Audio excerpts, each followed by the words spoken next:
ನಿಮ್ಮ favourite serials ಈಗ ಟಿವಿಗಿಂತ ಮುಂಚೆ ಸನ್ ನೆಕ್ಸ್ಟ್ ಆಪ್ ನಲ್ಲಿ ಜಾಲಿಯಾಗಿ ಎಲ್ಲರಿಗಿಂತ ಮುಂಚೆ ನೋಡಿ. ಈಗಲೇ ಸನ್ ನೆಕ್ಸ್ಟ್ ಆಪ್ ಡೌನ್ಲೋಡ್ ಮಾಡಿ ಮತ್ತು ಸಬ್ಸ್ಕ್ರೈಬ್ ಮಾಡ್ಕೊಳ್ಳಿ. ನಿಮ್ಗೆಲ್ಲಾನು ಹೇಳಿ ನಾವು ಮಾಡಿಸ್ಕೋಬೇಕಾ? ನೀವು ಚಿಕ್ಕವ್ರು ಹೇಳಿದ ತಕ್ಷಣನೇ ಎಲ್ಲದಕ್ಕೂ ತಲೆ ಆಡ್ಸ್ಕೊಂಡು ನಿಂತಿರ್ಬೇಕಾ? ಹಾಗಾದ್ರೆ ನಮ್ಮ ಮಾತಿಗೆ ಬೆಲೆನೇ ಇಲ್ವಾ? ನೀವು ಕುಣಿಸ್ದಾಗೆಲ್ಲ ನಾವು ಕುಣಿಬೇಕು, ನೀವು ಆಟ ಆಡಿಸ್ದಾಗೆಲ್ಲ ನಾವು ಆಡ್ಬೇಕು.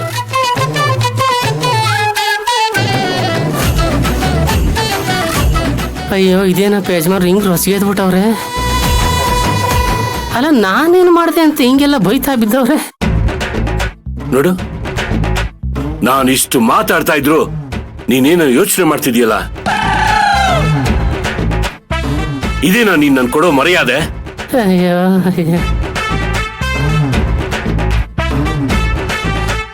ನಾವು ದೊಡ್ಡವರಾಗಿ ಯಾಕೆ ಬುದ್ಧಿ ಹೇಳ್ತಿದೀವಿ ಅನ್ನೋದು ಗೊತ್ತಿದ್ಯಾ?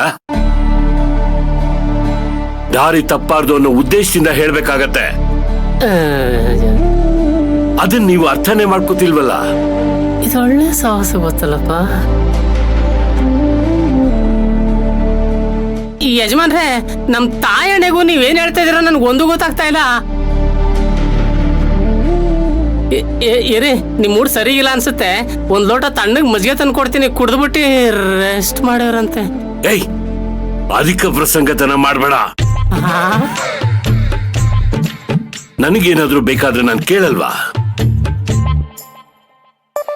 ನೀನ್ ತಂದ್ಕೊಟ್ಟಾಗ್ಲೇ ನಾನು ಕುಡಿಬೇಕಾ? ಹೇಳೋ, ನೀನ್ ತಂದ್ಕೊಟ್ಟಾಗ್ಲೇ ನಾನು ಕುಡಿಬೇಕಾ?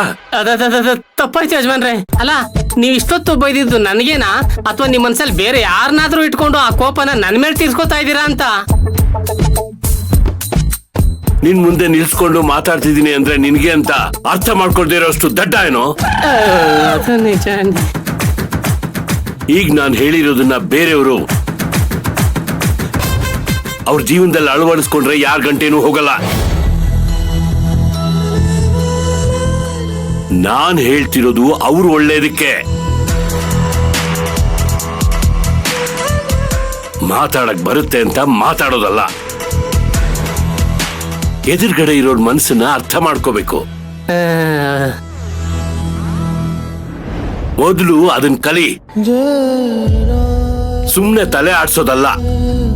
ನಾನೇನ್ ಅರ್ಥ ಮಾಡ್ಕೊ ಅಂತ ಹೇಳಿದ್ನೋ ಅದನ್ನ ಜೀವನದಲ್ಲಿ ಉಳಿಸ್ಕೊಡೋದನ್ನ ಕಲಿ. ಸರಿ ಸರಿ.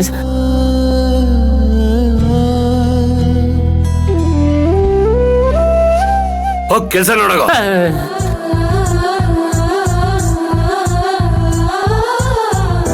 ಯಾರ ಮಕ್ಕ ನೋಡನಪ್ಪ ಎದ್ದಿವತ್ತು.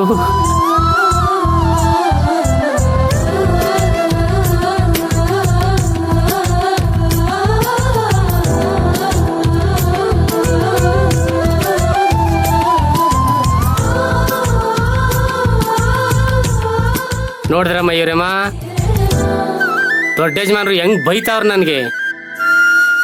ಅಲ್ಲ, ನಾನು ಏನ್ ತಪ್ಪು ಮಾಡಿದೆ ಅಂತ ಹಿಂಗ್ ಬೈತಾ ಬಿದ್ದವ್ರು ನನಗೆ? ನೀನ್ ಹೇಳು, ಅವ್ರ ಹತ್ರ ಯಾವತ್ತಾದ್ರೂ ತಪ್ಪಾಗಿ ನಡ್ಕೊಂಡಿದ್ದೀನ ನಾನು? ಅವ್ರ ವಿರುದ್ಧವಾಗಿ ಏನಾದ್ರೂ ಮಾತಾಡಿದೀನ? ಆಂಜನೇಯ ರಾಮನ್ನ ಎದೆಯಲ್ಲಿ ಇಟ್ಕೊಂಡಂಗೆ ನಮ್ ದೊಡ್ಡ ಯಜಮಾನ್ರನ್ನ ಇಲ್ಲಿ ಇಟ್ಕೊಂಡಿದೀನಿ, ಇಲ್ಲಿ. ಅದನ್ನ ಅರ್ಥನೇ ಮಾಡ್ಕೊತಾ ಇಲ್ಲ ಅವರು. ಸುಮ್ನೆ ಬೈತಾ ಬಿದ್ದವ್ರು ನನಗೆ, ನನ್ನ ಮಾತು ಕೇಳ್ತಾ ಇಲ್ಲ, ಹಂಗೆ ಹಿಂಗೆ ಅಂತ. ತುಂಬಾ ಬೇಜಾರಾಯ್ತದ ಕಣಮ್ಮ ನನಗೆ. ನನ್ನ ನಿಯತ್ತಿಗೆ ಬೆಲೆ ಇಲ್ಲ ಅಂದಮೇಲೆ ನಾನು ಈ ಮನೇಲಿ ಕೆಲಸನೇ ಮಾಡಲ್ಲ. ನಾನು ಕೆಲಸ ಬಿಟ್ಟು ಹೋಯ್ತೀನಿ ನಾನು. ಅದೇ ಒಳ್ಳೇದಲ್ವಾ? ಅಣ್ಣ, ಯಾಕಿಷ್ಟು ಬೇಜಾರು ಮಾಡ್ಕೋತಾ ಇದ್ದೀರಾ? ಅವ್ರು ಹೇಳಿದ್ದು ನಿಮ್ಗಲ್ಲ ಅಣ್ಣ, ನನಗೆ. ನಿನ್ಗ? ಮತ್ತೆ ನೀನ್ ಇಲ್ಲೇ ಇದೆಯಲ್ಲ, ಕರೆದು ಹೇಳ್ಬೋತಾನೆ ನಿನ್ಗೇನೆ. ಹಾಗೆ ಹೇಳೋದಕ್ಕಾಗಲ್ಲ ಅಂತಾನೆ ನಿಮ್ಮ ಹತ್ರ ಹೇಳೋ ಹಾಗೆ ನನಗೆ ಹೇಳಿದ್ದು.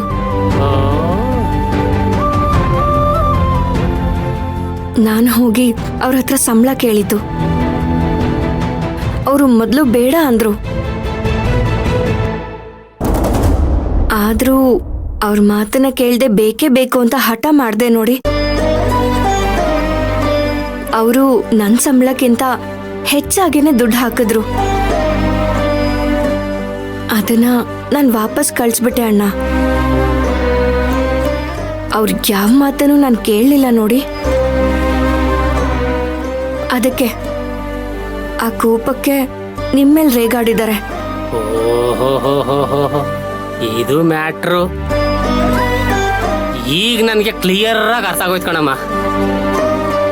ಅಲ್ಲ ಕಣಮ್ಮ, ಅಷ್ಟು ಒಳ್ಳೆ ಮನಸ್ಸಿರೋ ನಮ್ಮ ದೊಡ್ಡ ಯಜಮಾನ್ರ ಮಾತನ್ನ ನೀನು ಕೇಳಬೇಕಾಗಿತ್ತು ಕಣಮ್ಮ.